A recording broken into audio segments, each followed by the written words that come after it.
My name is Aster and I also go by Bunny, and welcome to my channel, and also welcome to the very first video. I am so excited to have you here and I'm so excited to be here. Today I felt it was only fitting with the start of a new year and a new channel that I would share my goals and intentions for 2024 with all of you, because I plan on bringing you guys with me throughout various parts of my life, and so you will actually be able to see whether I am upholding these goals or not. So without further ado, here are my 2024 goals and intentions. Number 1 is to keep learning crochet. I want to keep practicing and work on my 2024 crochet goal so I can improve as a crochet artist and eventually a designer. I will actually be talking more about this in my next video, where I show you my handful of absolute beginner projects and I talk about my goals for 2024 with crochet specifically, and so I hope you look forward to that. And number 2 is learn to sew. I want to keep learning about and practicing sewing, and so I can eventually reach my ultimate goal of making my own clothes. This is so important to me because I have always wanted to start working on creating my own wardrobe, just because I feel like it is such a valuable skill that I would love to learn, and so I can't wait to get better at it. And number 3 is learn Korean. I want to relearn the alphabet and make a consistent self-study schedule so I can actually understand the different Korean media that I consume. Because I have actually been into K-pop for a very long time, since 2009, and so this one is long overdue. I've been meaning to learn for the past few years, past many years, and so I figured that this is the year that I finally apply myself to sit down and do it. Number 4 is read intentionally. I want to focus on understanding and retaining the information in the books that I read instead of speed, so I can actually make use of the things that I'm learning. I don't really agree with book number goals where you set a certain amount of books you want to read in a year, because I feel like maybe we have a tendency, if we fall behind, to just rush ourselves just so we can hit a certain number. So I want to make sure to take it at a slower pace and make sure I'm being really intentional, so that way I can actually retain and use the information in the books that I'm reading. Number 5 is clean my house. I want to finally declutter and clean my house so I can make it a welcoming environment. Because my house is a bit cluttered right now, so it's a long and multi-generational story, but long story short is that it's on me to work through all this, and for me, decluttering is kind of a long and arduous process, and so I am doing my best to get through it. And number 6 is host one get-together. After my house is clean, I want to plan and host at least one party for friends or family, so that way I can actually satisfy my dreams of just hosting a fun party for other people.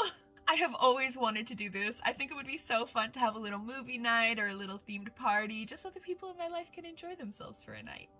And number 7 is do consistent self-care. I want to stick to a self-care schedule so I'm always taking care of myself and putting effort into how I look and how I feel. I just want to put effort into mental and physical self-care because it is always something that falls off first when I get into really bad depressive episodes. And so I want to get into the routine of always practicing self-care so it won't as easily get abandoned when I start going through a hard time. And number 8 is practice meaningful movement.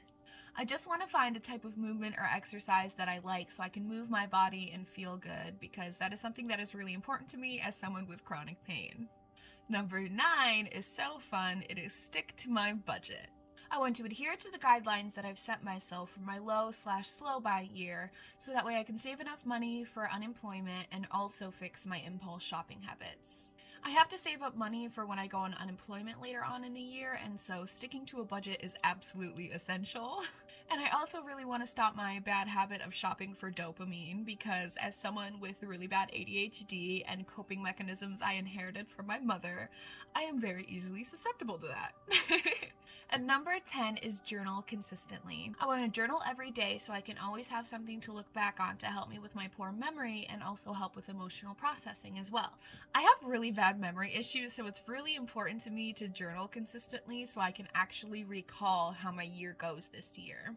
I can never really do yearly reflections like other people can, because I can't even comprehend remembering that much of the year, sadly. And then journaling just also helps me work through tough times and everything, so I just want to get consistently back into that habit. And number 11 is practice gratitude. I want to practice specific gratitude every day where I write what I am grateful for and why, so I can always stay in a positive and optimistic mindset for the rest of the year and never lose sight of the good. I always think it's most important when you're practicing gratitude to be specific and always include a why, so that way it doesn't become just a superficial practice that you're not really thinking about. Because I want my gratitude journal to be like an actual helpful place where I can look back and be reminded of all the good things in my life when I'm going through a hard time. Number 12 is consistently upload to YouTube. I want to choose a schedule that I can comfortably maintain and stick to it, so that way I can stick to the responsibilities I've set for myself and also build that self-trust. Now that I started a YouTube channel like I've been meaning to do for years, I really want to be responsible with it and be consistent to keep myself from chickening out as well. So I really want to stick to a specified schedule. Number 13 is make videos I'm proud of. I want to worry more about what I can do to make my videos great rather than obsessing over metrics. And I want to put genuine effort into the work that I do so I can always publish things with pride and be happy about the work that I've done. I don't really have specific number, viewer, subscriber goals for this channel because you never know what will happen, so I don't know how many subscribers or viewers I could potentially get, so I'm not going to put a cap on that, and it's all out of my hands anyways, and so I just want to focus on what I can do to make my content better and to get more people to come along, and so I just want to put out things that I think you guys will like. Number 14 is make my house a home. After my house is decluttered and organized, I want to work on decorating it and making it so inviting and cozy, and so I finally have the dream place I've always wanted. I'm so excited for this one. I have such big plans of all the different decorations and different themes and stuff I want to do for the different rooms of the house, so I am very excited to let my creativity run free in the future. And last but not least, number 15 is pursue my interests and my dreams. I want to keep making time for my hobbies so I always have something that fills my cup, and I want to keep pursuing my dreams even though it is so scary, because I want to live the life that I've been dreaming of for years now. This one is so important. For me, it's really important to always make time for my hobbies because it's way too easy for me when I get really depressed and fatigued to go back into the habit of just waking up, going to work, coming home, doom scrolling, going to bed. So I want to get into the habit of doing more constructive things that can also help me cope during those hard times. And I want to keep pursuing my dreams even though it is quite frankly absolutely terrifying, because I have been dreaming of a better life for so long, and it will never happen if I don't start planting the seeds right now. Alright, so those are all my goals for 2024. I hope that you enjoyed it, got some inspiration for your own goals, or just enjoyed passing the time with this video playing.